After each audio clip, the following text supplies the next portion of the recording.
6번 우리 같이 다 합니다. 여러분들 통참해서 같이 풀어봅시다. 하나님께서 사람에게 주신 음식물이 무엇입니까? 이게 식물이 나무 식물이 아니고 식물입니다. 29절에. 자, 사람에게는 뭘 먹고 살게 했어요? 하나님이 처음에.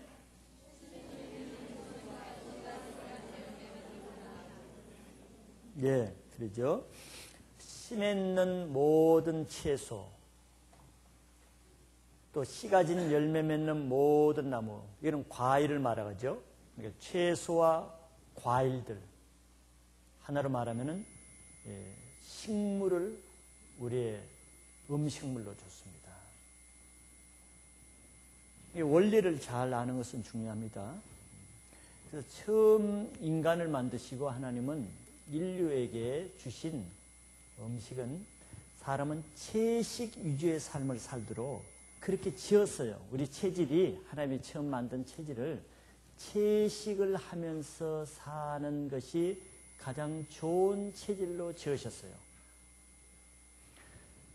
그래서 학자들의 말에 의하면은 그 인간의 치아 구조가 학자들에 의하면 채식 위주로 채식을 하기 위한 치아 구조가 되어 있다 그래요. 그건 하나의 학자의 말이지만서도 하나님이 처음 창조하실 때 우리의 모든 구조를 채식 위주로 지었다는 게 하나의 증거가 될 수도 있습니다. 그리고 실제로 인간의 체질은 채식 위주로 할 때 별 무리가 없습니다. 이제 나중에 보겠지만 우리가 여러분들 다 베지테리안만은 아니죠. 육식을 다 하죠. 고기를. 이렇게 육식을 하게 된 것은 처음이 아니었죠. 언제부터 육식이 우리에게 허락됐어요? 예, 노아 홍수 후에 이제 나중에 창세기 9장을 공부하면 압니다. 원래부터는 육식이 우리의 음식이 아니었습니다. 타락한 이후 홍수 심판 다음에 하나님이 육식을 허락해 준 거예요. 그런데 의사가 아니라도 우리가 육식을 하는 것을 통해 우리 인간에게 각종 질병의 원인이 대부분이 육식을 통해서 많이 온다는 것을 인정할 수 있죠. 고혈압이나 무슨 성인병이나 이런 것이다. 또 우리 인간의 그 성격적인 것도 보면은 채식 위주자는 성격이 비교적 온순하고 다 그렇다는 건 아니에요. 채식에도 또 깐깐한 사람이 있을 수가 있지.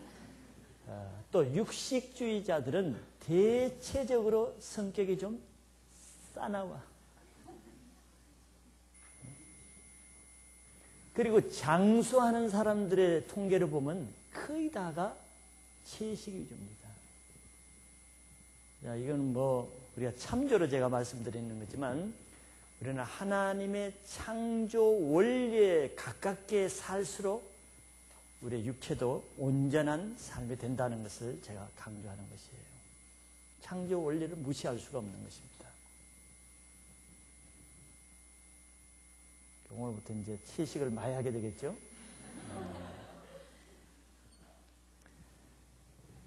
그러나 고기를 먹으면서 죄책감은 가지지 마세요. 하나님 그것도 먹게 허락하셨으니까. 자, 그 다음에 17번. 하나님께서 동물들에게 주신 먹이가 무엇입니까? 사람 외의 동물들은 뭘 먹게 줬어요? 예, 모든 푸른 풀을 먹이로 주셨어요. 사람하고 다른 거 있어요? 예, 씨 맺는 나무는 주지 않았죠? 과일은 주지 않았어. 아니, 과일을 줬다면 사자나 못된 소들이 다 못 부려 사람 못 먹을 거 아니에요. 그래서 동물들에게는 채소만 줬어요. 과목의 그 씨 맺는 나무는 주지 않았어요. 그래서 동물들도 원래는 동물, 조류, 곤충류 이런 땅에 있는 모든 동물들의 원래 하나님의 창조 원리에서 먹이는 채소였다는 것이죠. 이 근본 원리를 아는 것은 굉장히 중요한 것입니다. 지식으로 알지 마시고.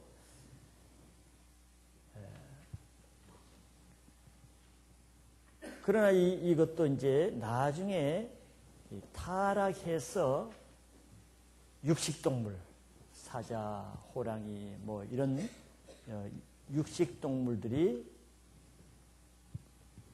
채소만 못 먹겠다 데모를 해가지고 채소는 안 먹고 고기만 먹기 시작한 거죠.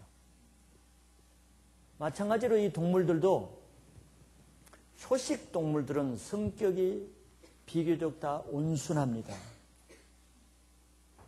그렇죠? 소나 사슴이나 노루나 기린이나 이런 하여튼 초식 동물들은 성격들이 대부분 온순하죠. 그러나 반면에 육식 동물들은 포악합니다. 육식 동물의 성격이 온순해서 뭘 잡아먹겠어. 양심의 과 다 놓치고 굶어 죽지. 그죠? 이건 어쩔 수 없는 거예요. 원래 하나님의 창조 질서인 채소를 먹을 때는 하나님이 주신 본래의 성품대로 온순하고 부드러운 성품을 어느 정도 유지하지만 하나님의 창조 원리에 벗어나서 육식을 하거나 이렇게 되면 사람이나 짐승이나 그 창조 원래의 성품에서 벗어나서 악하고 사납고 잔인하게 된다는 것을 나타내 주는 것입니다.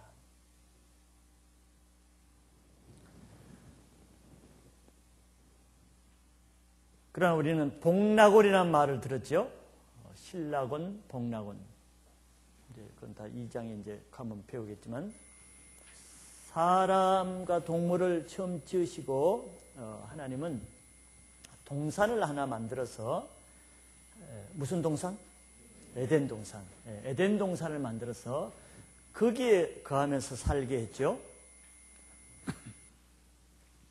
그런데 죄를 지으면서 죄를 진다는 것은 하나님의 창조 질서를 파괴하는 것이라 그랬습니다. 창조 질서를 파괴할 때 에덴 동산에 살 자격을 박탈해 버렸어요. 그래서 거기서 어떻게 했어요? 사람을 내어 쫓아버렸죠. 그럼 내어 쫓아버리고 그 에덴 동산은 어떻게 했어요? 원자폭탄으로 그냥 파괴해 버렸어요? 예, 없애지 않았죠. 화영검으로 사람들이 들어오지 못하도록 화영검으로 지키게 했다 그랬어요. 못 들어오게. 그러면 에덴 동산은 있는 거예요, 없는 거예요?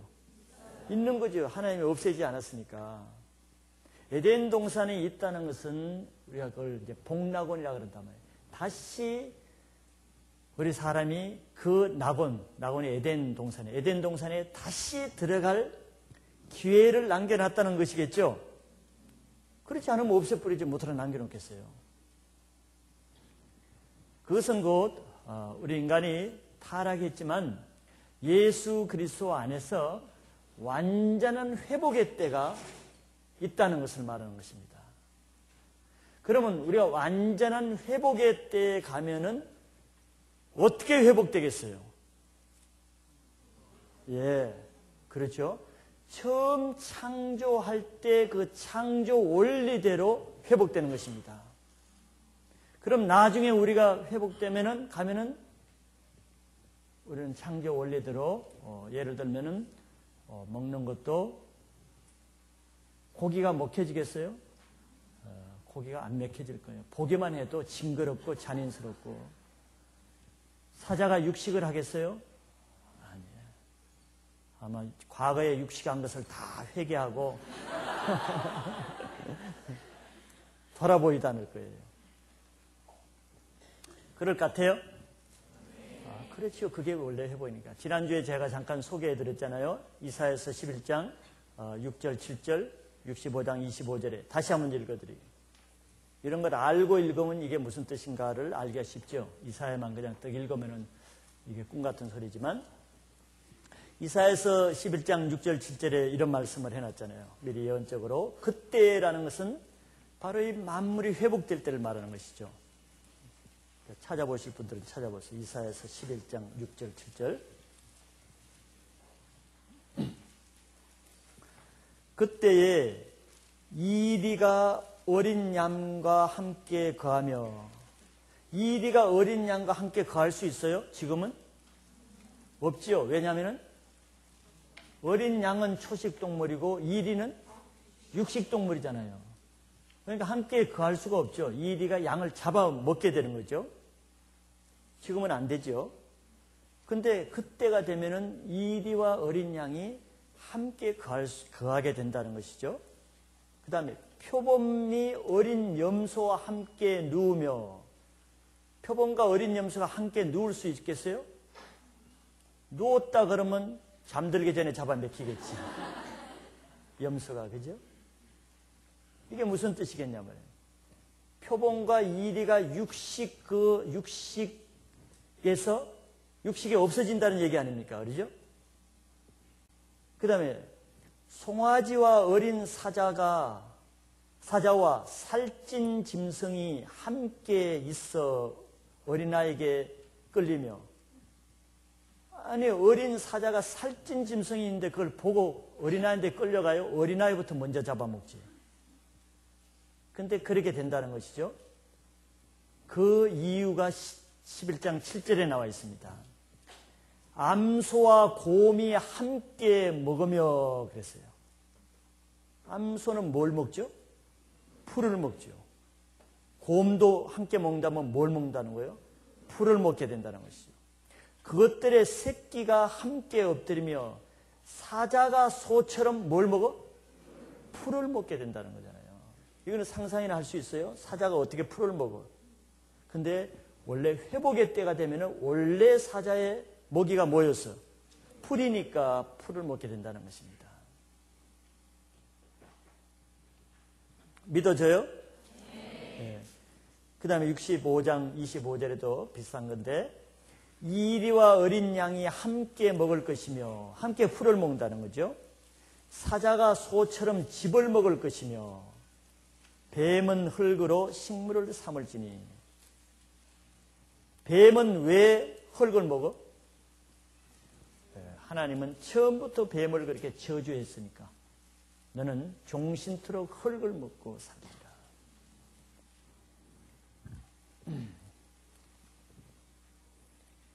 자, 이것은 바로 나중에는 궁극적으로 모든 세상 체질이 바뀌어서 하나님의 원래 창조 원리대로 회복된다는 것을 나타내는 것입니다. 그래서 모든 만물들이 지금 그때를 기다리고 있는 거예요. 그래요? 사자도 그 맨날 다른 동물 잡아먹는 게 기쁘겠어요? 괴롭지. 지도 양심이 있지. 그죠? 네. 그래서 사자도 그때를 기다리고 있는 거예요.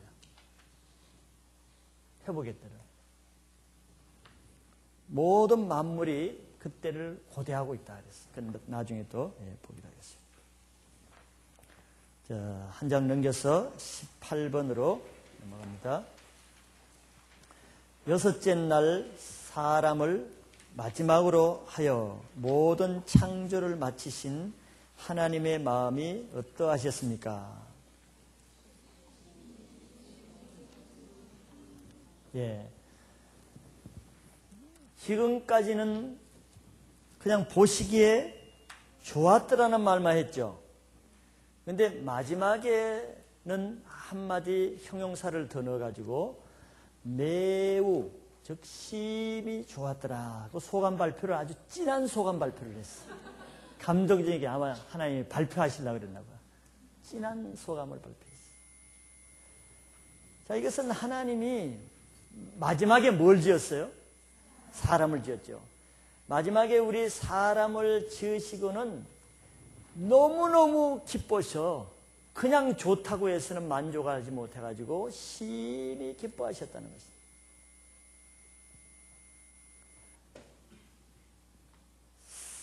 스바냐서 3장 17절 여러분들 잘 아시는 그 찬양 가사도 있죠. 거기 하나님의 마음이 이렇게 나타나죠. 너의 하나님 여호와가 너의 가운데에 계시니 그는 구원을 베푸실 전능자시니라. 그가 너로 인하여 기쁨을 이기지 못한대. 너무너무 기쁘신 것을 표현하는 거예요. 뭐가 그렇게 기쁘다고요? 너를 인하여. 여러분들 한 사람 한 사람이에요. 너무 기뻐서 기쁨을 이기지 못해. 지금 창세기 공부하는 모습이 너무 기뻐가지고 하나님이 지금 정신이 없으실 거예요, 아마. 여러분들 하나님 너무 괴롭히지 마라. 너무 기뻐서 지금 하나님이 주체를 못하신대. 그리고 너를 잠잠히 또 사랑하신대요. 잠잠이라는 것은 사랑하지 않는 것처럼 속으로 아주 깊이 사랑하시는 걸 말해요. 또 너로 인하여 즐거이 부르며 기뻐하시리라. 이게 하나님이 우리들을 얼마나 사랑하시는가. 자기 자식인데 우리가 하나님 직접 자기 모양대로 지으신 존재인데 나라도 그러지 않겠어요? 하나님이 자기 자녀이기 때문에 너무너무 기뻐하시는 거예요. 이거 몰랐죠, 여러분들? 그러니까 하나님께 불평하고 오해하고 원망한 사람들은 오늘 다 회개해야 되는 거예요. 이렇게 좋으신 하나님을 오해하고 원망하고 불평하고. 하나님은 몰라서 그래요. 하나님은 하나님 앞에서는 얼마나 심히 깊은 존재인지 몰라요, 우리가. 그러니까 그런 한 사람 한 사람을 우리는 함부로 대할 수가 없어요. 함부로 대할 수가 없어요. 하나님이 기뻐하신 존재를 우리가 어떻게 함부로 대하겠어요?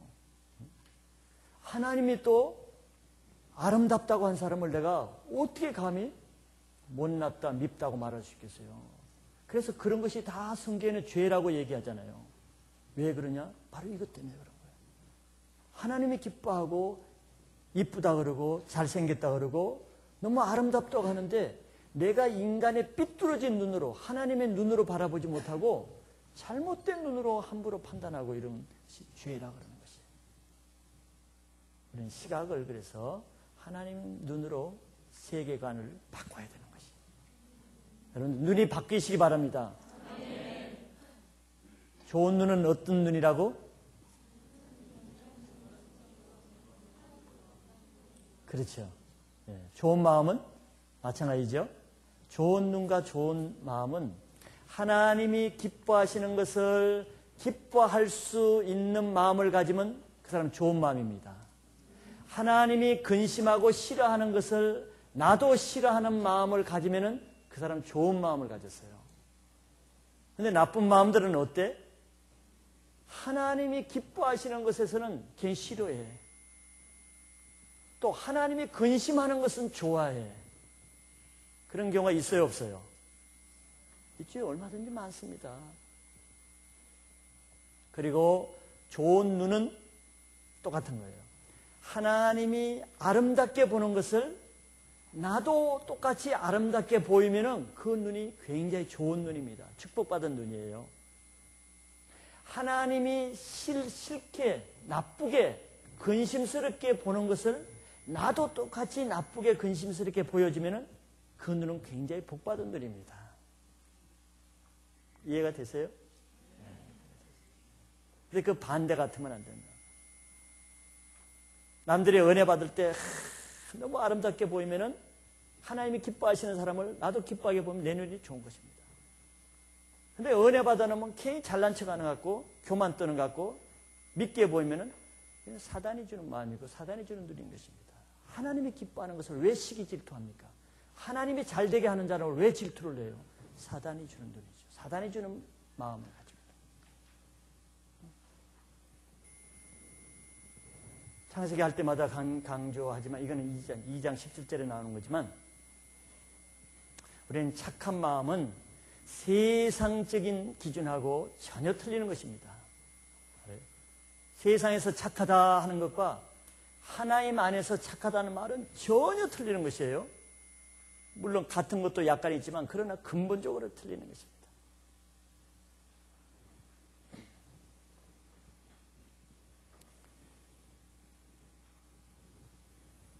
하나님이 여러분들을 사랑하신다는 걸 실제로 믿고 받아들이세요. 그것이 여러분들의 신앙관을 바꾸고 인생을 바꿀 수 있는 중요한 포인트는 바로 하나님의 눈으로 나를 바라볼 수 있으면 여러분들 인생이 그때부터 바꿔지는 거예요. 마귀가 주는 눈을 가지고 나를 보고 그런 것을 버리세요. 열등감 가지고 내 모양은 왜 이 모습인가, 그걸 볼 때마다 하나님 원망하고 거울에다 침을 뱉고 누가 그런지는 모르겠어. 그건 정말 하나님을 몰라서 그런 거예요. 정말 하나님을 몰라서 그래요. 옆 사람과 한번 고백을 해보세요. 하나님은 나를 너무 사랑하십니다. 당신 아십니까? 이렇게 합니다.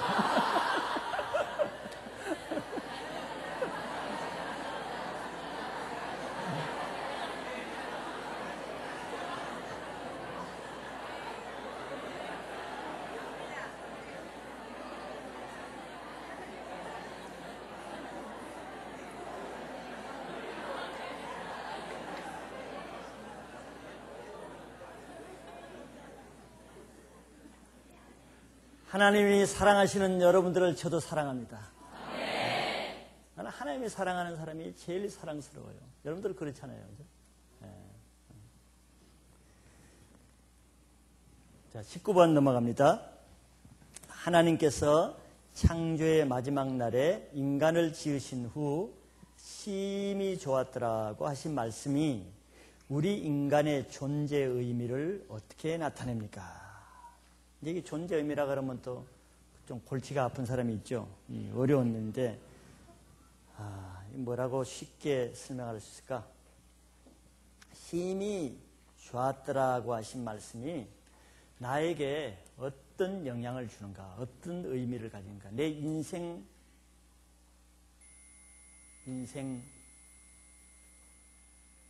의미밖에 없네. 인생 의미를 어떻게 나타내는가, 이런 뜻입니다. 이렇게 생각하지 마시고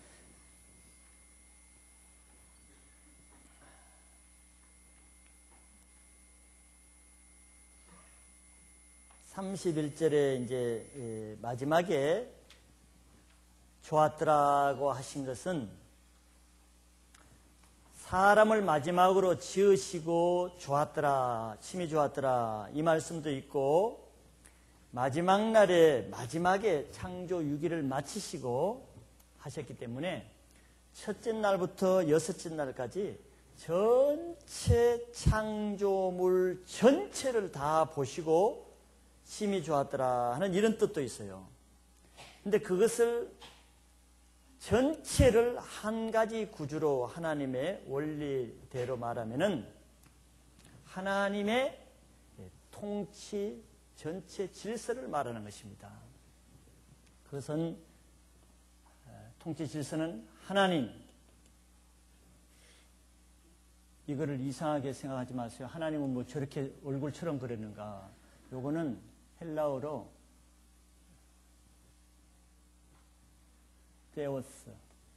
세오스라는 약자예요. 이게 하나님이라는 뜻이에요. 약자를 이렇게 딱 써서 편리상 이렇게 하는 거니까. 세오스, 델타라 그러죠. 우리 이렇게 델타 대문자가 이렇게 되죠.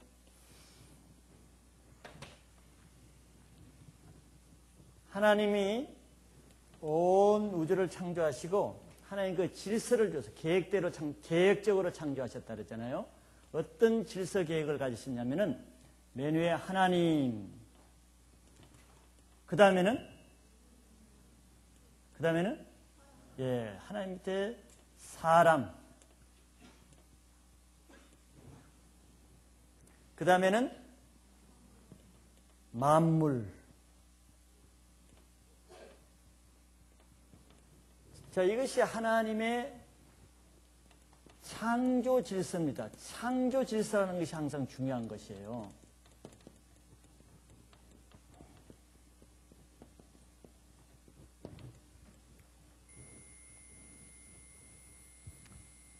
하나님의 우주 전체를 요거는 요 두 개는 피조물이잖아요. 피조물. 하나님은 피조물을 창조하시고 피조물을 다스리시죠.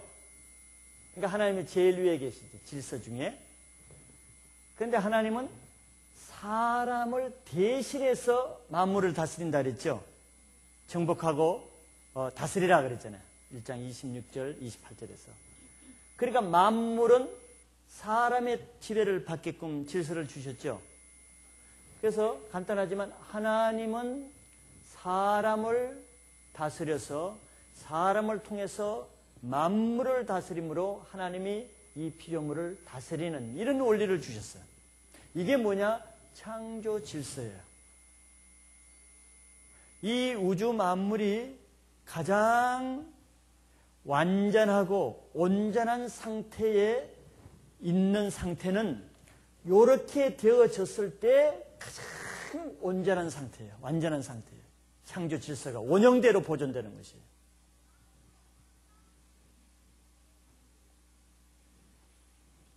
어려울 거 없어요. 그러나 이거는 굉장히 중요한 것이에요. 이게 그러니까 진리라 그러면은 이것을 우리는 진리라고 말할 수 있어요. 우주의 이치야. 아니면 이치라고 할 수 있어요. 진리. 근데 진리가 깨어지면은 불법이 되죠. 불법은 죄가 되는 것이거든요.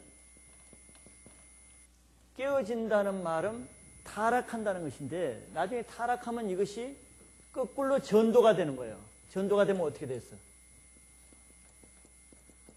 만물이 제일 위에 들어가서 만물이 인간을 다스리고 인간은 하나님을 지배하려고 그래요. 이것이 타락된 상태를 말하는 거예요. 저 거꾸로 됐죠? 전도됐단 말이죠. 그래서 죄의 상태는 만물이 인간을 지배하고 인간은 신을 지배하는 거예요. 하나님. 이거는 죄악된 상태고 불완전한 상태고 비진리의 상태예요.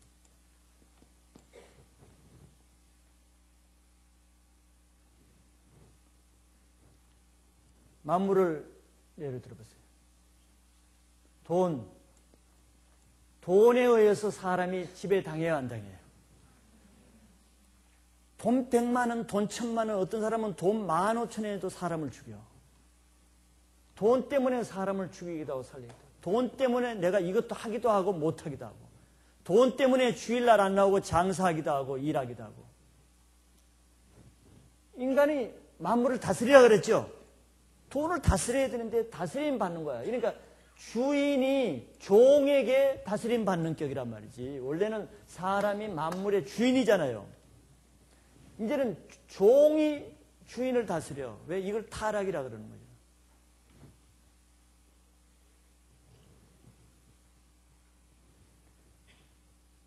사자가 전에 말했죠. 내가 다리 아프니까 이거 컴센터 가야 되니까 와라. 좀 타고 가자. 사자가 아이 가까운데 주인 걸어가서 이래? 맞아줄게. 그러다가 맞았지. 그런데 타자 그러면은 물어 죽여버려. 만물이 주인을 잡아먹기도 하고 다스려. 여름 맞으면 암만 예수 이름으로 모기야 떠나가라 해도 맨날 물고 야다냐 이거. 귀신을 예수 이름으로 하면 귀신은 떠나가는데 요 모기는 안 떠나가. 요건 아주 말을 꽤 안 들어. 이거 뭐예요? 만물이 나를 주인을 괴롭히는 거야. 그리고 우리는 어떻게 해? 우리는 하나님을 다스리려고 그래. 교회도 처음 오면 어떻게 해? 하나님 믿으려고 그래? 하나님을 뜯어고치려고 교회 다니는 사람 얼마나 많은데. 왜 예배는 이렇게 드립니까? 여기는 왜 찬양하냐? 하나님을 조종하려고 그래. 다른 사람은 자기에게 맞는 하나님을 만든 거예요. 자기가 신을 만들어가면서 교회를 만드는 거예요. 타락된 거예요. 만물이 인간을 지배하고 인간이 하나님을 지배한다. 이게 타락된 거예요. 이것이 이제 회복이 되면은 이렇게 돌아가는 것이. 우린 예수 그리스도 안에서 이것이 회복된다고 성경이 지금 말하고 있는 것입니다. 그래서 하나님은 이렇게 지어진 이것을 심히 기뻐하셨다는 얘기예요. 6일째 다 마치고는 이런 질서를 지으신 것을, 즉 하나님이 사람을 다스리고 사람으로 하여금 만물을 다스리게 하는 이것이 하나님 보시기엔 너무 심히 기쁜 거예요. 왜? 사람을 하나님이 특별한 존재로 자기 형상으로 지었잖아요.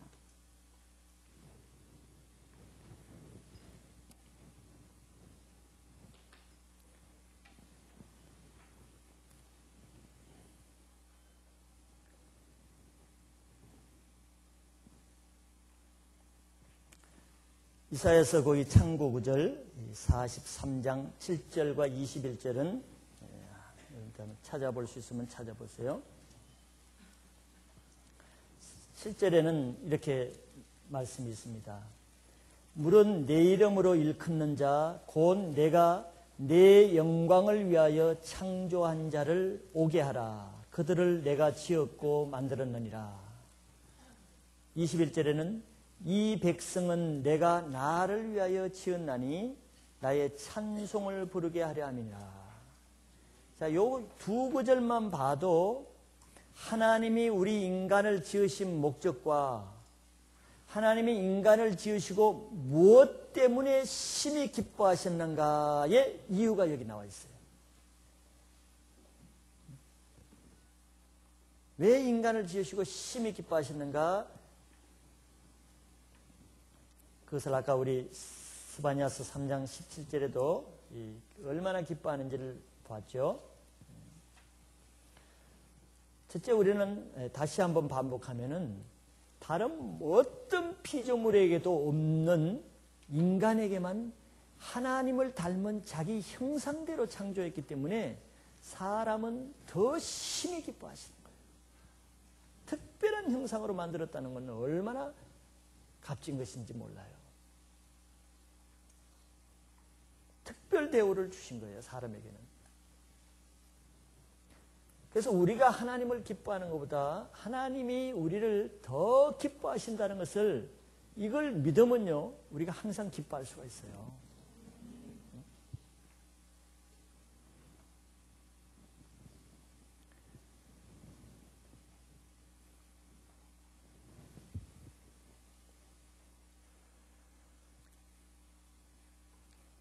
그리고 하나님은 우리를 왜 지었다고 그랬죠? 다시 한번 우리를 하나님이 기뻐하시기 위해서 지었다 그랬죠? 다른 모든 동물들이나 피조물도 마찬가지지만 더더욱 사람을 지었고는 하나님이 기뻐하시기 위해서 지은 것이에요. 하나님을 위해서 살게 하기 위해서. 그래서 그것이 바로 이제 비슷한 것이 아까 여러분들 말씀했죠. 7절에 보면은 우리는 무엇을 위해서 창조되었어요? 내가 내 영광을 위하여 창조했다 그랬죠. 자, 이제 이게 우리의 존재 의미가 이제 하나씩 나오게 됩니다. 자기 인생을 무가치 여기고 허무감을 느끼고 인생이 무의미하게 느낄 때가 가끔 있는 것은 바로 자기 존재 가치를 모르기 때문에 그랬죠. 근데 우리들의 존재 가치를 다시 한번 정확하게 하면 두 번째는 우리가 하나님의 영광을 위해서 창조된 존재다. 이게 창조 원리예요.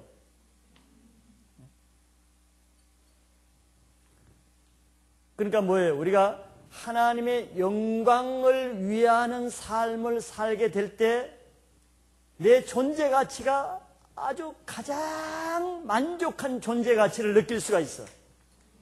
믿으세요? 이걸 모르면은 우리가 어떻게 존재 가치를 느끼려고 그래? 막 공부해 가서 학위를 땄어. 막 사업을 해서 돈을 많이 벌면 자식을 잘 키워가지고 영광 받으면 이런 대로 존재 가치를 느끼려니까 순간밖에 안 되잖아요. 예? 내 동사무소 나 동석이 한 거 나 원할래. 나 복사하고 주민등록 복사해주고 있는 거 좋아. 공무원 시험 국업 시험 필승 국업 공무원 시험 올해 안에 끝내자. 그게 존재 가치를 느끼려고 그러면은 그거 대봐봐요. 한 달간은 느낄지 몰라. 아주 미적지근하게. 한 달 지나면은 내가 왜 이 공부해가지고 나는 왜 맨날 9급이냐. 저 사람은 8급인데. 존재 가치가 금방 없어져. 그걸로는 존재 가치는 못 느끼는 거예요. 왜? 창조 원리가 너는 9급 공무원의 창조 원리가 있다. 이렇게 창조하지 않았어 우리는. 내 영광을 위해서 존재한다. 이것이 우리의 창조 목적이고 내 존재 의미예요. 그래서 내가 하나님의 영광을 돌릴 때 여러분들 느껴봤어요? 가장 기쁘고 가장 만족하게 되잖아. 이게 존재 의미가 왜 그럴까? 왜 그러지 내가? 하나님께 영광 돌려도 난 맨날 뭐 카드비 그대로 있는데 왜 내가 기쁘지? 존재 원리로 돌아왔기 때문에 기쁜 거야. 존재 원리로 돌아왔기 때문에. 그래서 보세요.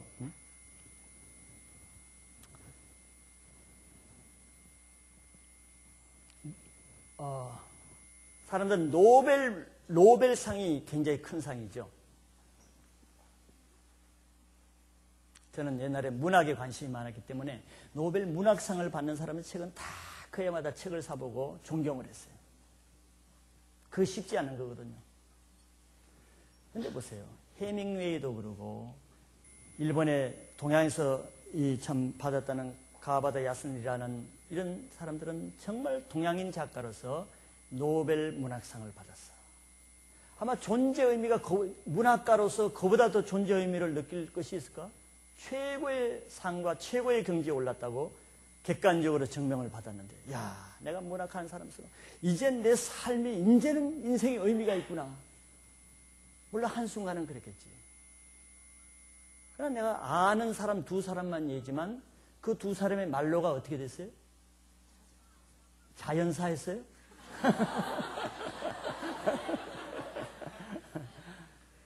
두 사람 다 노벨상 받기 전에 자살한 게 아니고 받은 후에 자살했습니다. 노벨상으로도 인간은 존재 의미를 그런 데서 찾을 수 없다는 걸 말하지 않습니까? 이거는 참 놀라운 일이에요. 그러면 도대체 어디에서 존재 의미를 찾아야 되느냐 말이지. 노벨상을 받아도 안 되면은 문학하는 사람이 이제는 뭘 어떻게 해야 돼? 그런 문제가 닥치잖아요.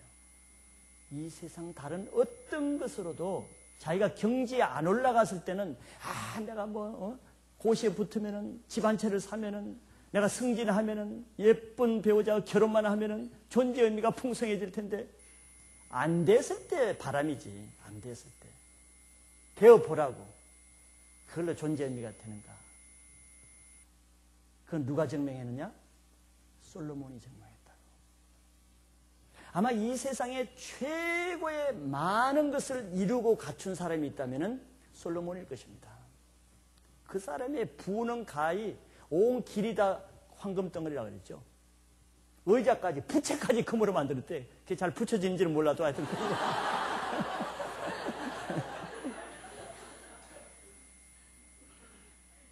그리고 정욕적인 그걸 채우기 위해서는 후궁을, 왕비를 3,000명이나 두었어. 그리고 지인은 왕위에까지 올라갔어. 지식은 그가 자문서를 정도로 자연, 생물학, 철학계 낙락 없이 뛰어난 지혜를 줬어. 왜? 하나님 주셨으니까. 그러면 이야, 존재 의미, 와, 의미 있다. 존재 의미, 존재 의미요, 존재 의미요. 이렇게 살았을 것 같아? 또 존재 의미가 또 생기네. 어이구, 와, 존재 의미, 어이구, 이렇게 살았을 것 같아? 그가 한 말은 뭐라 그랬어? 자문서. 해 아래 모든 것은 헛되고 헛되다 그랬어요. 존재 의미가 아무것도 없대. 해 아래 있는 것은. 그러니까 여러분들을 체험하고 그때 느끼려고 그러지 말고 이미 체험한 사람의 말을 들으면은 헛된 것을 잡으러 갈 시간 낭비를 안 했대. 존재 의미는 그런 것으로 안 돼. 명예나 쾌락이나 부나 그런 것으로 존재 의미. 인간은 절대 왜? 하나님이 그렇게 만들질 않았어요. 이거 믿으시기 바랍니다. 네. 헛된 데 시간 보내지 마세요. 헛된 고민하지 마세요. 그러면 여러분들 존재 의미가 언제 강하게 된다고요? 하나님께 영광 돌리는 삶을 살 때 아무 부족함이 없는, 아까 최 목사님 최춘 뭐죠? 최춘선, 그 할아버지 보세요. 머리 아파서 금방 잊어버렸네. 뭐는 1만 배 평안이라 그랬나? 축복이라나? 아무 어려운 문제 없다 그랬죠? 맨발로 그렇게 다니면서도. 사명은 각각인데 자기가 맡은 사명으로 하나님께 영광, 나름대로 영광 돌리는 삶을 사니까 그분이 그런 고백을 할 수가 있는 거죠.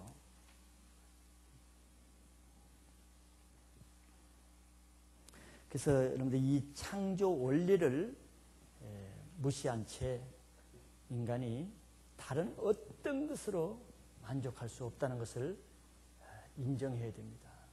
인정해야 됩니다. 청년들 많지만 결혼이 인생 당 같아요. 하나님의 창조 원리대로 살지 않으면은 그 어떤 것도 그 인생을 행복하게 해줄 수 없어요.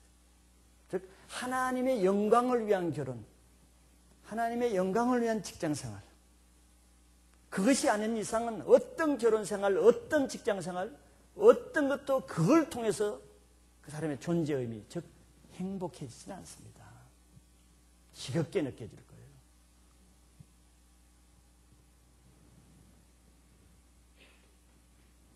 그러니까 우리는 어떻게 살아야겠어요? 그래서 웨스트민스터 신앙 고백서 제1조 1항이 뭐라 그랬어요?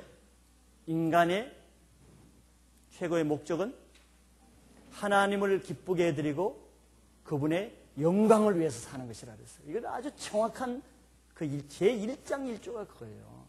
너무 정확한 정리를 해놨어요.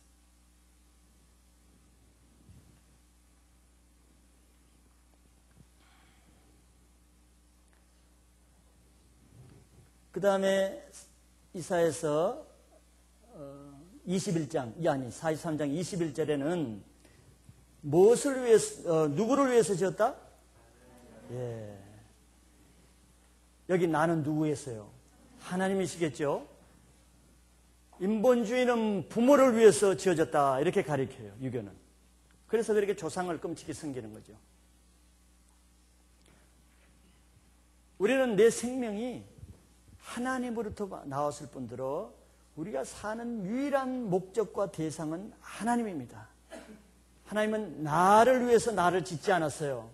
이거 인정하세요? 저는 처음에 이게 굉장히 억울했습니다. 인본주의는 이게 참 받아들이기 어렵잖아요. 내가 나를 위해서 태어났지. 내 인생을 위해서? 아니에요. 하나님은 만드신 자가 만드신 자신을 위해서 우리를 만들었다 그러지, 우리 자신을 위해서 우리가 태어난다? 이것 자체가 사실 말이 안 되는 거예요. 말이 안 돼. 내가 스스로 태어났으면 그런 말 할 수도 있어. 그러나 나는 내가 내 몸을 만든 게 아니잖아요. 하나님이 내 몸을 만들었잖아요. 나는 내 부모를 위해서도 아니고, 나를 위해서도 아니고, 민족과 국가를 위해서도 아니고, 세계 평화를 위해서도 아니고, 북한 자유를 위해서도 아니야. 나는 하나님을 위해서 태어난 것이에요.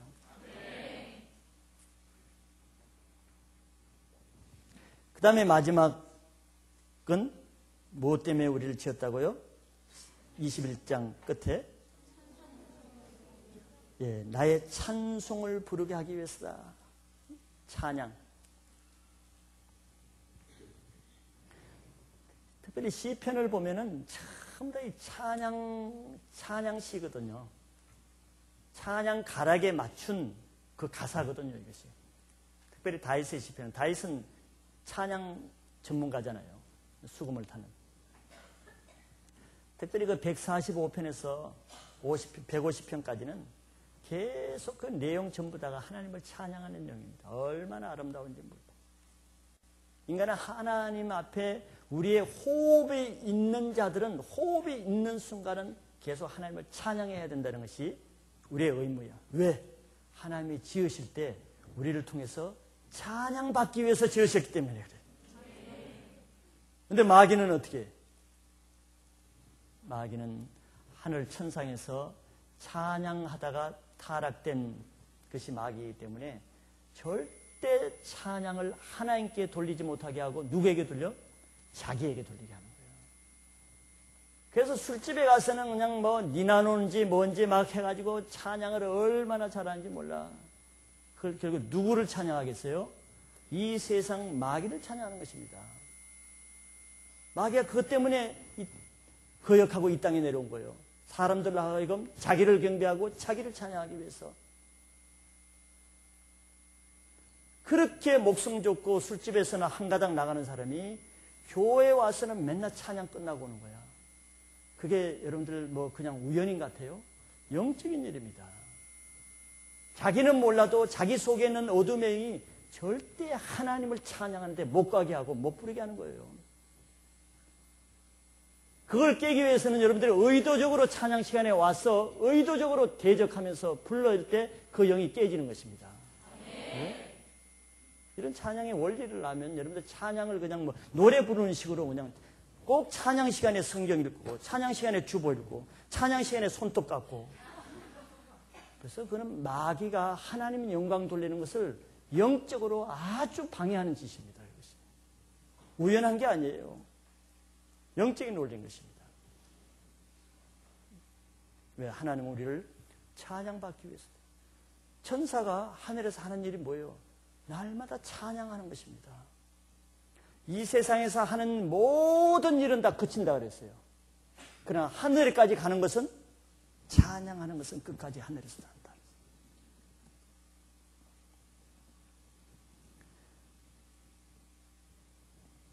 자, 이렇게 우리는 하나님을 위해서 지어졌고 하나님의 영광을 위해서 살 때 하나님의 찬양을 부르는 자로 살 때 바로 우리 존재의 의미, 즉 이렇게 살게 하기 위해서 지은 이들을 볼 때 하나님이 심히 기뻐하시는 거란 말이지.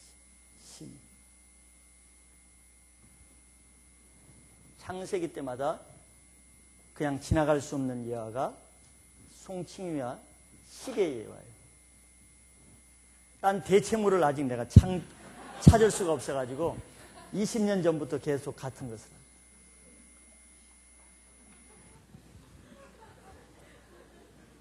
근데 시계를 안 가져왔네. 누구 시계 하나 줘봐봐. 그 시계 누가 만들었어?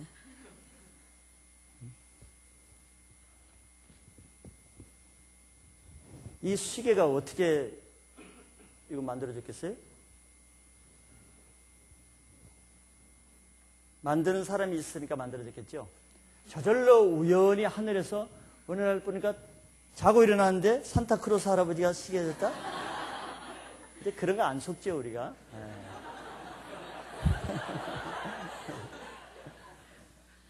애기들은 듣지 마. 산타 할아버지가 줬으니까.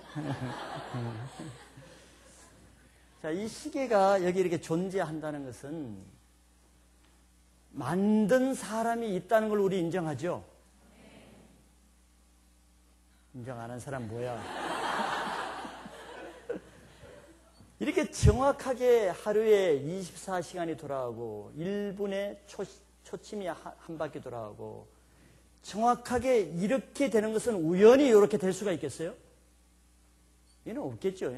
어떻게 정확하게 1년이 가도 2년이 가도 정확하게 24시간을 하루 가리키고 1시간이 60분을 가리키고 이렇게 되겠냐 말이지. 계획이 있다는 얘기 아닙니까? 그죠? 이 시계. 뭐 계획이 있단 말이지. 뒤죽박죽이 아니고. 이런 것은 다 계획적으로 만든 자가 있다는 증거 아니겠어요? 그죠? 그게 누구냐? 시계 주인일 거 아닙니까? 이걸 만든 시계 주인. 이제는 요즘 뭐 상업적으로 많이 있지만 시계가 처음 나왔을 때 예를 들어서 이 시계를 내가 이거를 수작업으로 다 만든다. 내가 뭐 때문에 이 시계를 만들겠어? 네? 시간 보려고. 즉 누구를 위해서? 나를 위해서. 이 시계를 위해서 만들겠어요? 시계 지가 뭔데 시계를 위해서 만들어? 이게 말이 안 되잖아. 왜 시계를 위해서 만드냐고. 시계를 위해서 만들어봤자 시계 지가 뭐 하려고. 이해가 돼요? 내가 설령 그래 시계를 위해서 만들자. 그럼 시계 지가 뭐 할 거야? 무슨 존재 의미가 있어? 이해가 돼요? 이건 IQ 문제가 아니에요. 영성 문제지. 이걸 만들었으면은 당연히 만든 사람을 위해서 만드는 것입니다. 그죠? 나를 위해서. 그거는 이해가 되시죠? 그 다음에 이 시계는 나에게 유익을 위해서 만들지요, 또. 구체적으로는. 무슨 유익? 시간을 보게 하기 위해서. 그래서 내가 시간이 시간을 모를 때 시계를 봄으로써 내가 기뻐지죠. 시간을 알게 되니까. 이 시계가 나를 기쁘게 하죠. 시간을 알려줌으로써. 왜? 시계의 존재 목적은 뭐라는 거예요? 예? 시간을 알려주는데 누구에게?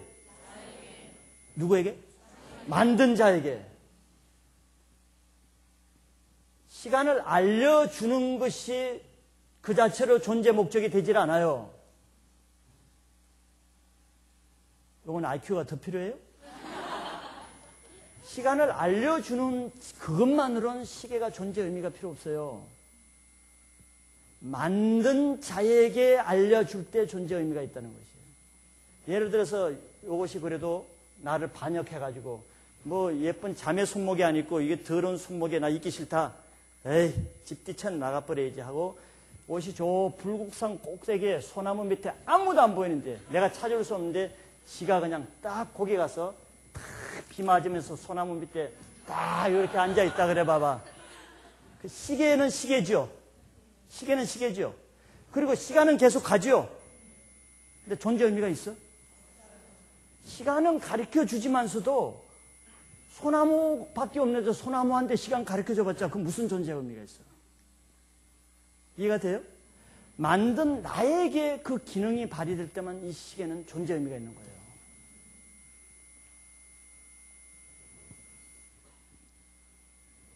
여기까지 설명해도 이해 못하면은 그거는 금식 기도가 필요하다는 거예요.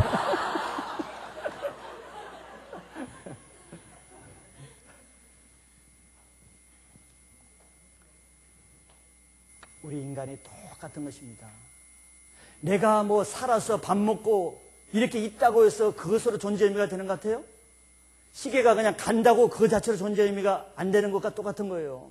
내가 공부하고 뭐 잘 산다고 그 자체로 존재 의미가 돼요? 내가 또 이 사람에게 도움이 되고 저 사람에게 도움이 되고 이 교회에 도움이 되고 이런다고 내가 존재 의미가 있는 것 같아요? 선한 일 많이 한다고?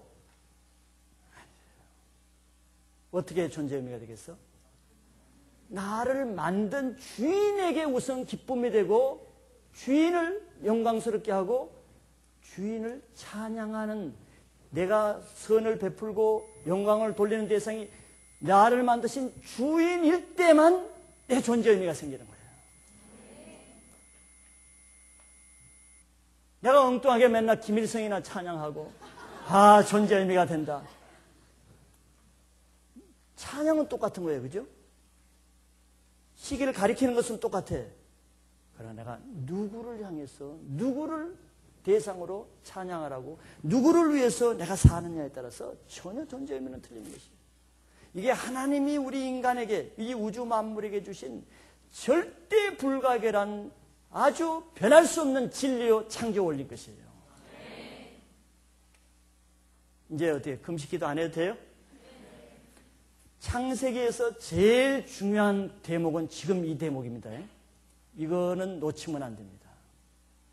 왜? 우리가 인간이기 때문에 그래요. 지금 인간 부분을 다루고 있거든. 인간의 존재.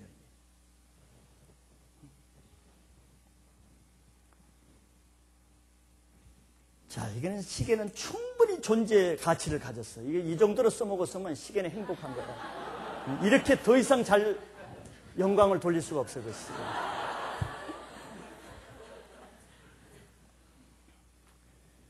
또 한 가지 더, 송충이. 여러분들 송충이 사랑해요? 으라 그러는 거 봐. 하나님이 송충이 만드시고, 그래서, 징그러라. 하나님이 송충이 만드시고 어떻게 했겠어? 기뻐하셨지.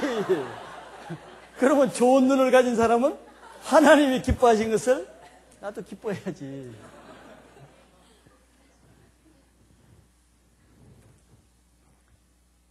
자, 송충이 인생이라고 멸시하지 마세요. 또 하나님이 다 창조하신 피조물이. 지금 창조 원리를 얘기하는 거예요. 이게 중요하기 때문에. 송충이 하나에도 미물을 제가 예를 드는 것입니다. 뭐 사람을 하면 더 좋겠지만 송충이는 참 미물이에요. 저런 것이 무엇이 의미가 있을까?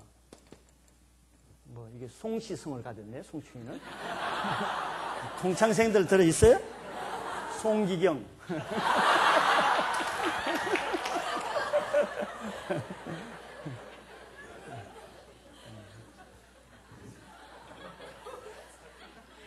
기뻐하세요. 이 송충이를 하나님 기뻐하시거든요.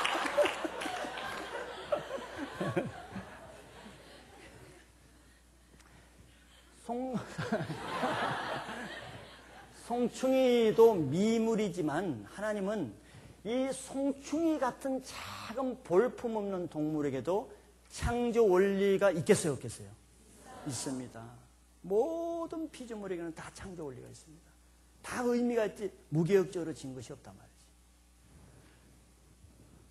그러면 송충이는 하나님이 창조 원리가 우리가 그냥 뭐 상식적으로 생물학과 출생들 따지지 말아요.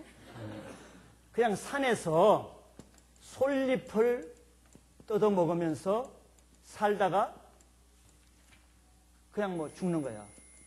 우리가 보기에는 이게 무슨 인생이, 이게 무슨 송생이 뭐 의미가 있을까 해서. 응?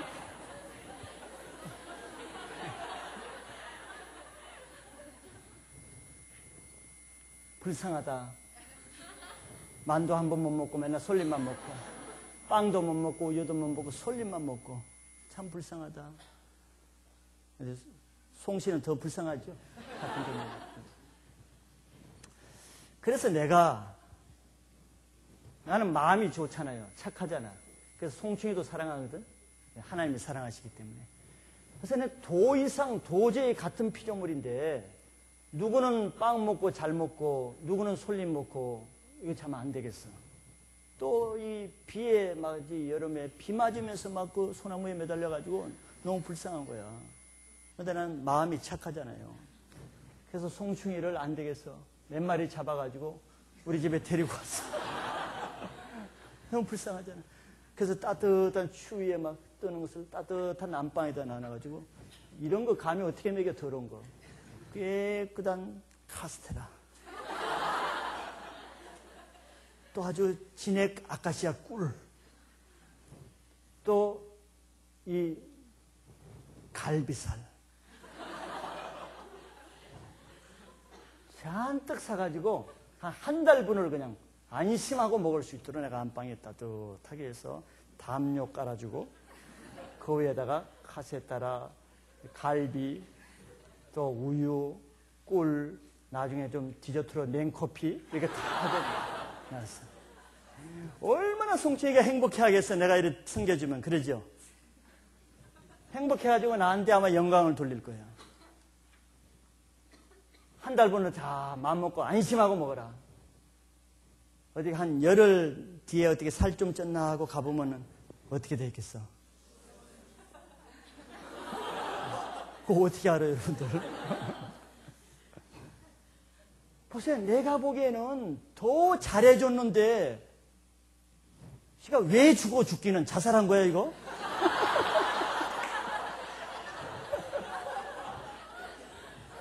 아니, 이렇게 잘해줬는데 왜 죽느냐고. 이유가 안 되잖아. 이 비천한 인생에서 출세했는데. 이유는 해답은 뭐죠? 네, 그렇죠. 이것이 중요한 것이 아니고 이 송충이에게는 괴로운 것이 하나님, 송충이에게 두신 하나님의 창조 원리를 벗어났기 때문에 송충이로서는 존재의 의미가 없어져 버리는 거예요. 존재의 의미가 있다는 것은 살 가치가 없어지고 거기서 살 수가 없어요. 우리가 보기에는 이게 더 행복할 것 같지만 하나님이 처음 만드신 창조 원리가 그 피조물에게는 가장 아까 뭐라 해서 완전하고 행복한 만족된 상태라 제가 그랬죠? 바로 송충이의 비유를 들면 이것입니다. 우리가 볼 때는 이렇게 되면 송충이가 더 행복하고 만족할 것 같지만 송충이는 비 올 때 비 맞으면서 추위에 떨면서 빵이 아닌 솔잎을 먹을 때 송충이는 가장 만족하고 우리말로 하면 행복하고 온전한 상태를 누리는 것입니다. 송충이 자체는 자기는 존재의 의미를 가지고 있어요. 이해가 되세요? 네. 왜냐 하나님이 이렇게 지었기 때문에. 이렇게 지었기 때문에. 그런데 우리는 인간의 사고 구조로 송충이뿐만 아니라 내 인생을 잡고 이렇게 하면 또 행복할 거라는 내 생각을 주장한다고. 이건 하나님이 이렇게 지었지 않았는 거예요. 하나님이 이런 원리를 안 지었으면 100번 이렇게 해도 송충이는 그냥 굶어 죽게 돼 있는 거라고. 우리 인간도 마찬가지예요. 하나님이 지으신 존재 원리를 떠나서 사람이 만든 이상이다, 철학이다, 비전이다, 이런 걸 가지고 자꾸 그게 드라이브를 걸고 하는데 가보면 어떻게 해? 다 거기서 질식하게 되는 거야. 그래서 재벌 그룹도 돈 그렇게 많은데 왜 옥상에서 떨어져 죽어? 하나님이 돈으로 살게끔 창조 원리를 지었으면 안 떨어져 죽겠지만 그렇게 안 지었기 때문에 그런 것입니다. 왜 큰 도시 시장이 왜 자살을 해요? 하나님이 권력만 가지고 행복하도록 안 지었기 때문에 그런 거예요.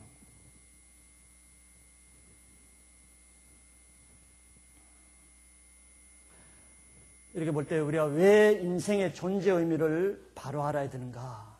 그것은 내 인생의 생명과 직결되어 있는 것이에요. 내가 사는 목적과 직결되어 있는 것이에요. 그래서 오늘 이 강의를 듣고는 여러분들 짧게든 크게든 다 소감을 꼭 써보세요. 소감을 쓰기 위해서 쓰는 것이 아니라 자기의 정체성을 다시 한번 하나님께 고백하고 정립하세요.